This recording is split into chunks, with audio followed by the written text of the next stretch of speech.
Well, industries around the world are being called on to do their part to fight climate change. While attention is traditionally focused on the fossil fuel and transportation sectors, activists also want the fashion industry to clean up its act. Chris Jones reports from London.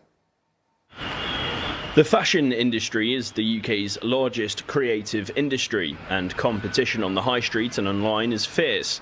The high level of demand means that brands must keep up with the latest trends, churning products out as quickly and in some cases as cheaply as they can, whilst maintaining a profit. That uses a lot of resources and creates a lot of wastage. The majority is either incinerated or sent to landfills, which creates damaging greenhouse gases. Charities like Trade are aiming to reduce the damage. At this large warehouse in North London, volunteers pick out items that otherwise would have been thrown away by retailers and members of the public and send them back out into the world for a second lease of life. Trade has put 160 million pieces of used clothing back into circulation via its network of second-hand clothing shops. And the charity's CEO, Maria Chenoweth, says this process is important for the environment.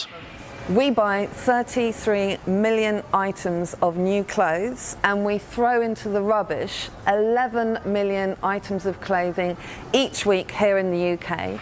Trade is one of the many organisations doing all it can to make a difference in the industry. But without more facilities like this one, landfills will continue to expand. In fact, experts estimate that around 350,000 tonnes worth of used but still wearable clothing ends up in landfill every year. And it's estimated that the UK government could save around $4 billion annually if the industry changes the way it supplies, uses and disposes of clothing. UK company Petit Plis is already doing that. It was created in 2017 by Ryan Yassin, a trained aeronautical engineer. He used his experience in deployable satellite technology to design longer-lasting children's clothes. It was only when my nephew Viggo was born and I sent over a garment to him as a gift to Denmark. By the time he received it, he didn't even fit, and it made me realise that clothing for children isn't really designed for them, and so I began working on designing essentially clothes for children from the ground up.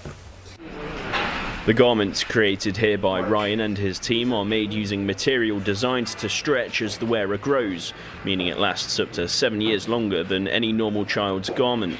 This idea earned the company a pop-up store in Regent Street, one of the UK's most popular shopping destinations. It's a step towards Ryan's goal of creating more sustainable shops on the high street, filled with garments that offer solutions to the world's climate crisis.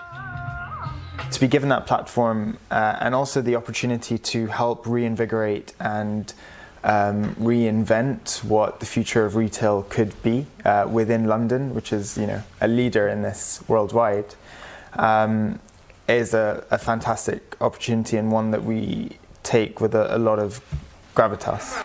Ms Chenoweth says the UK government needs to do more to focus on the issues caused by the fashion industry. If you think in 2019 the UK government declared, or Parliament declared, a climate emergency, and no focus has been given to the fashion industry, which produces 3.3 billion tonnes of greenhouse gases every year, and this is global. The UK government has plans to introduce measures to tackle fast fashion production culture by 2022 as part of its waste prevention programme for England. It will seek to hold those responsible for wastage more accountable by setting minimum standards for clothing on durability and recycled content to prevent any more environmental damage created by the conveyor belt of fast fashion. Chris Jones, CNA, London.